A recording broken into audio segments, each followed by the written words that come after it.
Prezados alunos de Pedagogia da UERJ, do curso de Políticas Públicas de Educação, estamos aqui novamente para uma live onde trataremos de financiamento da educação. Desta vez, o professor Roberto Santana, infelizmente, não pôde estar com a gente, porque está aí com a agenda atribulada nesse momento de campanha eleitoral. E vamos então começar. Eu vou projetar para vocês algumas coisas que eu acho que são extremamente importantes a respeito de financiamento da educação. Primeiro, vejamos aí de quem é a responsabilidade pelo financiamento da educação. Como está aí na tela, município, Estado e União devem assumir essa responsabilidade. O município com as creches e o ensino fundamental. Portanto, até o 9º ano, o Estado com o ensino médio e a União com as universidades e 12% do ensino médio técnico, dos IFES e do Cefet. A nossa tela seguinte é como é que funciona a distribuição de recursos de financiamento da educação básica. Vejam aí, todo o dinheiro arrecadado a partir dos impostos, eles vão para 2 caixas. Caixa 1, Fundeb, todo mundo sabe o que é, e o FNDE, que é o Fundo Nacional de Educação. O Fundeb ele vai ser composto com recursos da União, 18% dos impostos, os estados garantem 25% dos impostos e das transferências que a União faz para os estados. E os municípios entram com 25% dos impostos e das transferências também que recebem do Estado ou da União. O Fundo Nacional de Educação, ele é um fundo que será composto a partir de financiamento da União, dos estados e do município. E de onde vem o recurso do FNDE? Vem do salário e educação e de outras contribuições sociais. O dinheiro do Fundeb está aí para 2 grandes finalidades, ou pelo menos uma grande finalidade: manutenção e desenvolvimento do ensino. O FNDE ele vai se encarregar de financiar o transporte escolar, merenda escolar, uniforme escolar, dinheiro direto na escola, entre outros programas. Mas à frente a gente vai detalhar um pouquinho, que é o que a gente começa a fazer agora. Veja aí que coisa muito interessante. Esse FNDE, Fundo Nacional de Educação, ele financia os seguintes programas. Brasil Carinhoso é um Brasil de inclusão, é um programa de inclusão de crianças na educação infantil, nas creches e na educação infantil. O programa Caminho na Escola é o programa que financia o transporte escolar e, sobretudo, a frota escolar. Aqueles ônibus amarelinhos, né, que circulam por aí, ônibus ou vans. Existem até bicicletas e barcos, né, que são financiados para que as crianças tenham acesso às suas escolas. O programa Dinheiro Direto na Escola é um dinheiro para a manutenção da infraestrutura das escolas. As escolas recebem uma verba conforme o número de alunos matriculados, tá? Falaremos dessa verba logo aí na frente. O Programa Nacional de Alimentação Escolar é o que financia a merenda, que é um dos maiores programas do mundo ocidental. Acho que nem a China tem um programa de alimentação escolar gratuita como tem o Brasil. O programa seguinte, que é financiado pelo Fundo Nacional de Educação, é o programa do livro didático.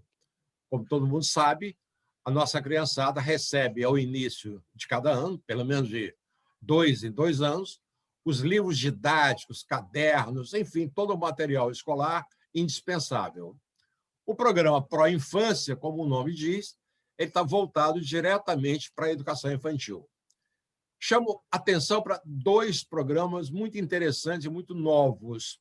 O Proinfo, que é o programa que se encarrega de informatizar as escolas, e o Programa Brasileiro de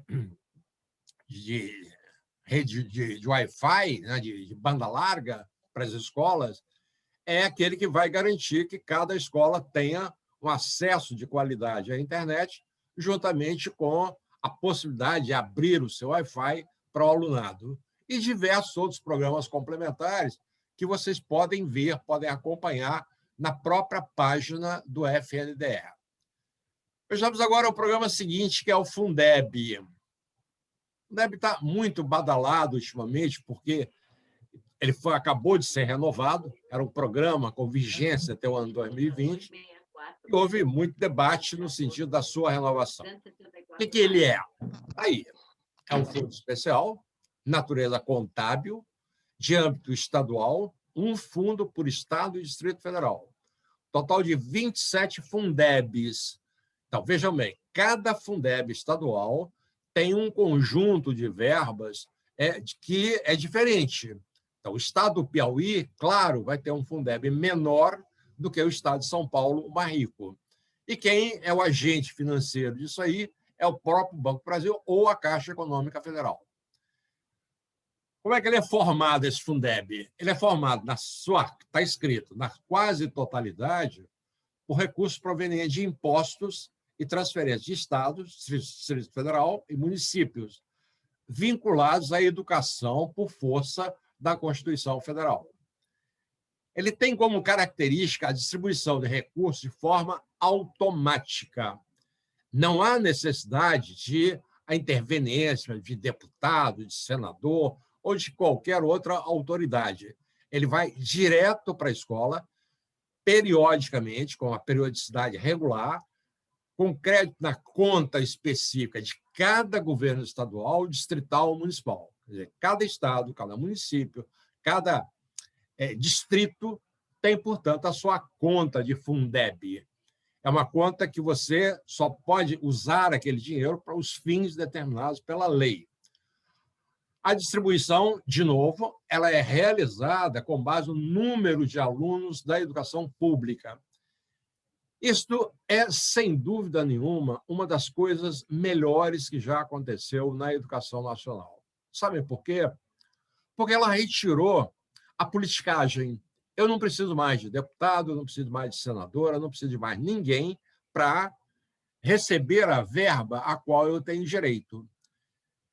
Vantagem disso aí, cada escola, na medida que recebe periodicamente, considerando o seu número de alunos, ela vai fazer força em dois sentidos.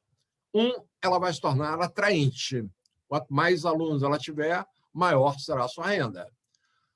O segundo ponto positivo do Fundeb é o esforço da escola para que o aluno não debande, para que não haja evasão escolar. Supondo que haja uma evasão de 50 a 60 alunos, isso hoje é um prejuízo grande, é um prejuízo econômico grande para as escolas. Então, graças a esse tipo de artifício, os índices, os indicadores de evasão escolar no Brasil, por escola, eles têm diminuído consideravelmente. Faço um parênteses para acrescentar que os usuários do Bolsa Família também só continuam recebendo benefício na medida em que permanecem na escola.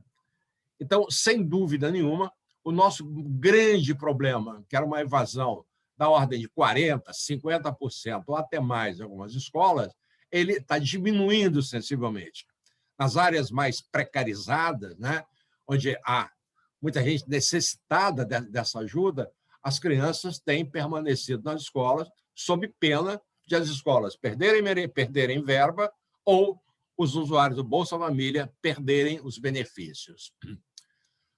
Seguindo, onde é que o Fundeb pode ser aplicado? Aí, deve ser aplicado na manutenção e desenvolvimento da educação básica, na educação infantil, fundamental e média. Não sei se vocês repararam, mas desde o momento em que aconteceu a promulgação do antigo Fundef, as escolas públicas que estavam caindo aos pedaços, elas começaram a ser recuperadas pelos seus próprios diretores com essas verbas. Então, atualmente, queimou a lâmpada, a vidraça foi quebrada por um chute aí fantástico, melhor jogador da escola. Não tem problema. No dia seguinte, a escola já terá chamado o vidraceiro, já terá chamado o bombeiro para consertar a torneira, para consertar a janela, e se verifica uma recuperação muito interessante dos prédios escolares.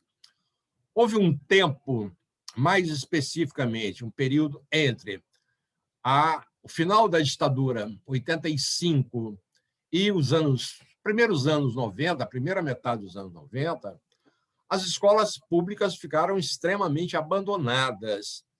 Você passava por uma escola pública ou entrava numa escola pública, você era capaz de ver o sucateamento do prédio escolar. Tudo quebrado, as paredes manchadas por vazamento, teto caindo. Hoje em dia, graças ao Fundeb, essa recuperação é cada vez maior. Os prédios, né, das escolas estão mais bem cuidados, o material, o mobiliário escolar está mais bem cuidado, mais novo, mais bonitinho, e o efeito disso tem sido, sobretudo, o que nós verificamos agora, em plena pandemia, é uma volta da classe média buscando a matrícula nas escolas públicas. Já não há muita diferença, tá, em termos de conforto para o aluno. Se observar que também, por conta, né, do IDEB, do Índice da Qualidade da Educação Básica, os pais já sabem muito bem que determinadas escolas não apenas têm um prédio bonitinho, elas já têm o IDEB compatível com aquela escola particular, de repente, cara, que ele está pagando no seu bairro. Então, a volta à escola pública tem sido bastante acentuada. Agora, olhem que coisa interessante. Um mínimo de 60% do Fundeb ele pode ser para pagar professores, remuneração dos profissionais do magistério, professores, profissionais que exercem qualquer atividade de esporte técnico, diretores, administradores, planejadores, inspetores, supervisores, enfim, todo o pessoal que trabalha numa determinada escola em efetivo exercício. A fração restante, os 40% que sobram, pode ser aplicada em ações de manutenção e desenvolvimento da educação básica pública. Não há, observação importantíssima, impedimento para que se utilize até 100% dos recursos do Fundeb para a remuneração de professores do magistério. Falando assim, as coisas parecem como estão no papel, mas observem, foi a partir do Fundeb que se garantiu o salário mínimo nacional docente, o que significa dizer que nenhum estado da Federação Brasileira paga menos do que o outro. Nós falávamos agora mesmo do Piauí, que não tem o volume de arrecadação de impostos como tem São Paulo. Ele paga menos ao seu professor do que São Paulo? Resposta, não. Esse dinheiro do Fundeb entra garantindo minimamente o salário mínimo nacional docente. Tanto que os estados que têm uma sobra de recursos podem garantir esse mínimo e ainda colocar sobre ele, né, um dinheiro próprio do estado, próprio do município. Então, não é por acaso, já tem estados que já superaram a média de R$5.000 mês para cada professor, 30, 40 horas, como é o caso específico do Maranhão. Então, com isso aí se garantiu a diminuição, né, da rotatividade de professores, a garantia de um salário mínimo, sobretudo nas regiões mais interioranas desse país, faz com que o salário seja bem razoável para uma vida simples de interior, com custo de vida mais barato, e assim sucessivamente. Quem fiscaliza o Fundeb? Aí, pelo menos 3 instituições são fiscalizadoras do Fundeb. Os tribunais de contas dos estados, dos municípios e da União, a Controladoria Geral da União, se os estados tiverem controladoria, os municípios também vão, no mínimo, fazer relatórios para a Controladoria Geral da União, e os conselhos de acompanhamento e controle social do Fundeb. As escolas podem fazer isso, ter o acompanhamento desse dinheiro que chega lá e que é investido em benefício da qualidade da educação. A gente falando assim, tem que perguntar uma coisa muito interessante. Há muito dinheiro para a educação? Olha, não é pouco dinheiro. Considerando que o Brasil é uma das maiores economias do planeta Terra, com um PIB de 2019 na base de 7,3 trilhões de reais, né? Crescendo agora em 2020, apesar de toda a crise, etc., crescendo a 1,7 trilhões, vejam, ainda é um crescimento deficitário, está crescendo menos do que nos anos anteriores, mas é um dinheiro grande. A Constituição determina que o governo brasileiro aplique desse PIB, desculpe, dos impostos arrecadados, até 7% ou até 10% no final do Plano Nacional de Educação. Ora, considerando, né, o volume de negócios que se faz no Brasil, da ordem de 7,3 bilhões, pensem no imposto que isso gera e, consequentemente, no que é aplicado na educação. Então, em termos absolutos, não é pouco dinheiro, é muito dinheiro. É um dinheiro compatível com o de um país como o Brasil, uma grande economia planetária. Mas temos que considerar algumas coisas agora em se tratando de totalidade. Vejam aí. Vejam esse gráfico. Distribuição das verbas daquele PIB, ou pelo menos de tudo arrecadado, né, a partir daquele PIB. Observem aqui que o nosso grande problema é esse que está em amarelinho. Juros, amortizações da dívida. Isso é o dinheiro que sai do Brasil anualmente. Se nós consideramos, tipo aqui, o nosso salário, a pizza é o nosso salário, nós vamos viver só com 60% desse salário. 60% que nos sobram, eu vou pagar 25%, arredondando aí, de previdência social. Observação. Não pense que previdência social seja apenas aposentadorias. Não, há todo um sistema previdenciário no Brasil que é enorme, que supõe atendimento à saúde da população, que compreende, né, o pagamento de aposentadorias, e esse não é o nosso maior problema. Nosso maior problema está do lado de cá, ó. 40% que a gente paga aos grandes agiotas internacionais.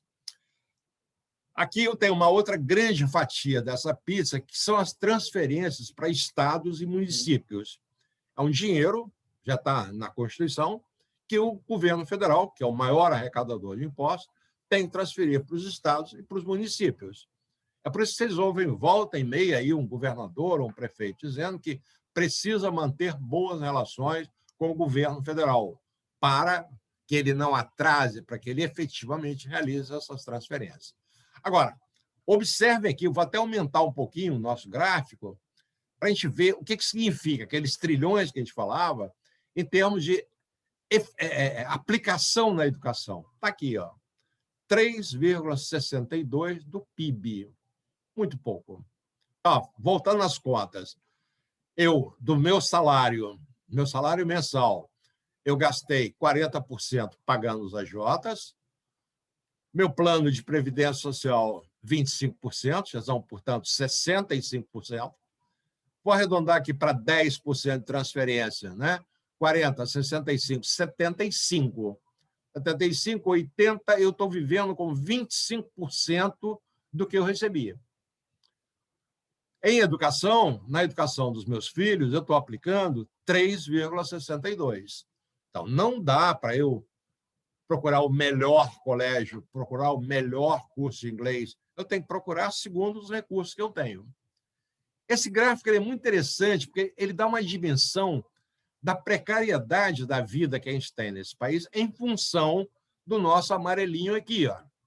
Não fosse esse amarelinho, nós poderíamos aumentar todas as verbas para absolutamente tudo. Veja, segurança pública.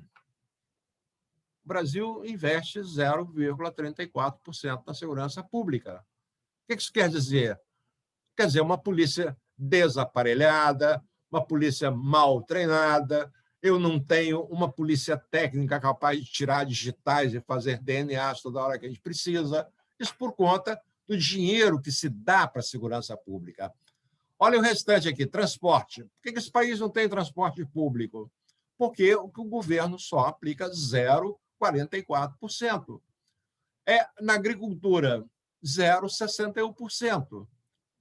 Poderia, né, apoiar muito mais a agricultura familiar, agricultura realizada aí por movimentos sociais, tais como o MST, que atualmente é o maior produtor de arroz orgânico do mundo. Imagine, se tivesse uma verba maior, como é que não seria essa produção? Enfim, aqui, ou pelo menos aqui, está a visualização das nossas mazelas. Então, começamos falando de um PIB altíssimo, trilhões de reais, já estamos vendo que, na totalidade, o dinheiro que chega nas escolas, na educação em geral, incluindo a educação superior, é um dinheiro muito curto, porque os grandes agiotas internacionais estão sugando o nosso dinheiro de canudinho.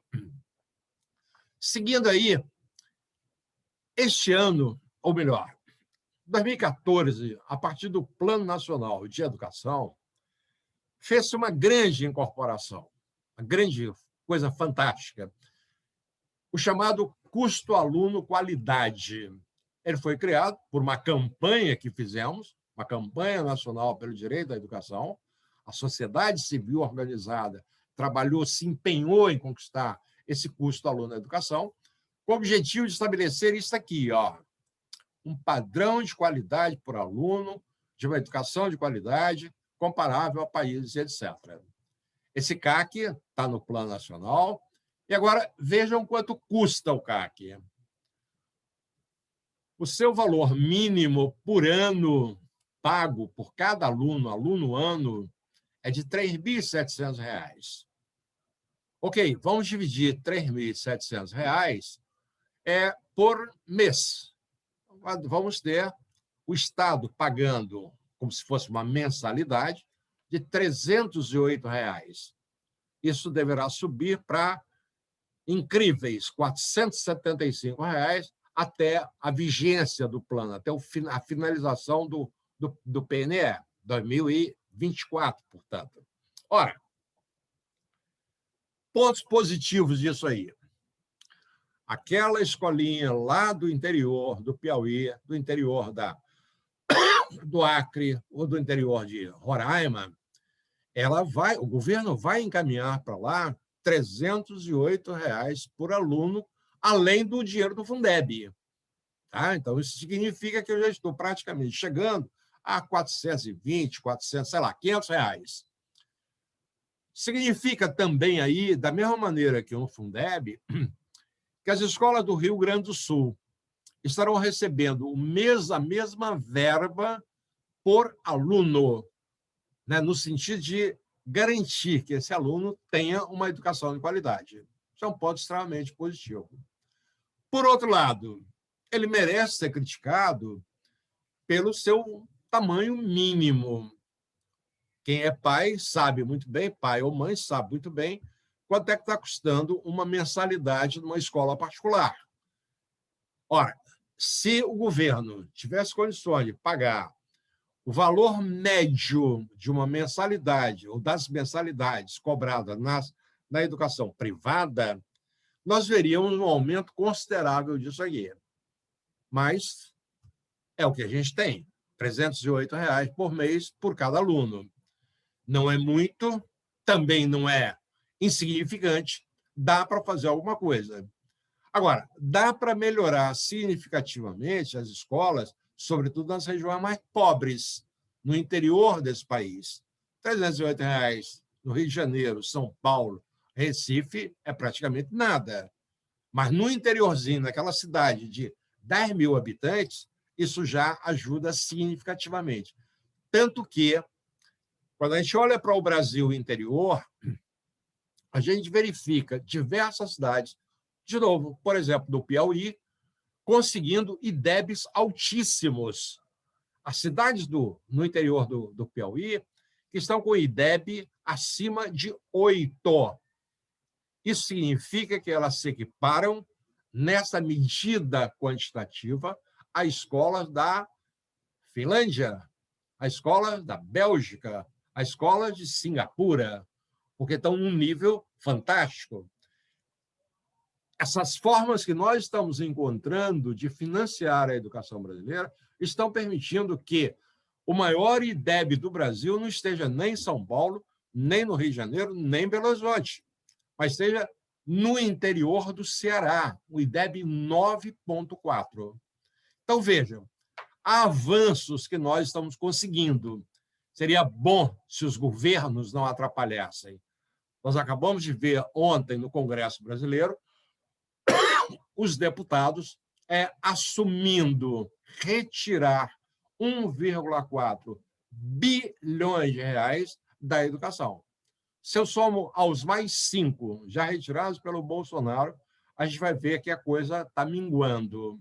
Então, o dinheiro vem e, se a gente não cuida desse dinheiro, ele sai com a mesma facilidade, entre aspas, com a qual está entrando. A propósito disso, o grande professor da Federal Fluminense, o professor Nicholas Davis, que vem estudando há bastante tempo o financiamento da educação pública brasileira, ele elenca aqui uma série de pontos que justificam, que explicam por que essa dinheirama toda não surte o efeito esperado na melhoria da qualidade da educação.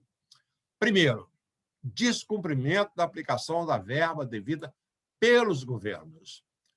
Os governos simplesmente têm a lei e eles encontram fórmulas, artifícios de não cumprir exatamente a lei e fazer a aplicação adequada. Outro, fiscalização deficiente pelos tribunais de contas e por conselhos como o Fundeb. A questão do Tribunal de Contas é muito séria. O professor Nicholas Davis, ele fala que é por essas e outras razões que os governadores, os prefeitos, os presidentes da República lutam tanto para indicar ministros para os tribunais de contas. Isto é, ministros que fazem o jogo deles, que, de repente, fazem lá uma contabilidade criativa e tal, e o dinheiro que deveria ir para um lugar está indo completamente para o outro. Se essa fiscalização fosse devida, a gestão do prefeito César Maia, do Rio de Janeiro, talvez não tivesse realizado o Pan-Americano. Grande parte do Pan-Americano foi realizado com dinheiro da educação. Renúncias fiscais. Quando um prefeito, quando um governador, quando um presidente da República renuncia a receber certos impostos, a gente tem menos dinheiro para a educação. Então, há pouco tempo mesmo, a própria presidente Dilma, por uma questão de aceleração da economia lá nos parques, ela renunciou fiscalmente aos impostos das fábricas, de linha branca, geladeira, máquina de lavar e etc. Olha, isso é uma quantidade fantástica de dinheiro que deixa de chegar nos cofres públicos e, consequentemente, deixa de chegar na educação. Financiamento privado a instituições de ensino. Esse dinheiro público está financiando uma série de instituições privadas de ensino. As instituições privadas ligadas a ordens religiosas, a comunidades, tanto que alteraram o conceito de instituição pública. Antigamente, a instituição pública era aquela que garantia um direito constitucional. Agora, depois de uma série de idas e vindas no Congresso Nacional, instituição pública quer dizer aquela que serve ao público. Então, uma instituição privada, seja ela religiosa ou não, seja ela comunitária ou não, ela se arvora no direito de receber verbas públicas de educação porque ela serve ao público. Outro ponto importante, por que a gente é tão desigual? Porque não há mecanismos de equalização.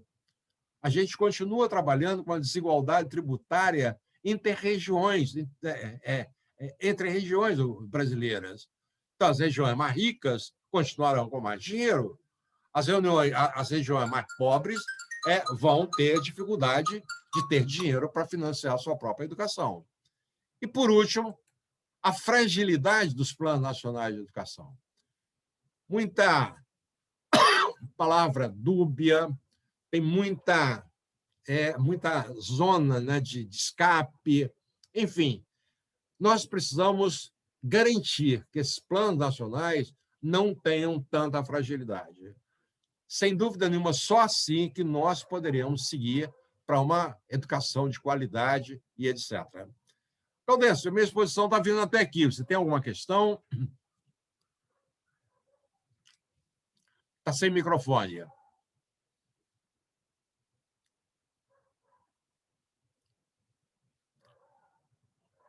Não, se a gente continuar num outro módulo para a gente comentar isso, é preferível, porque eu acho que daqui a pouco cai o horário, não?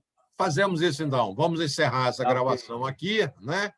E voltamos. Passar imediatamente para uma segunda parte, para comentários. Até já, então, Gaudêncio. Obrigado.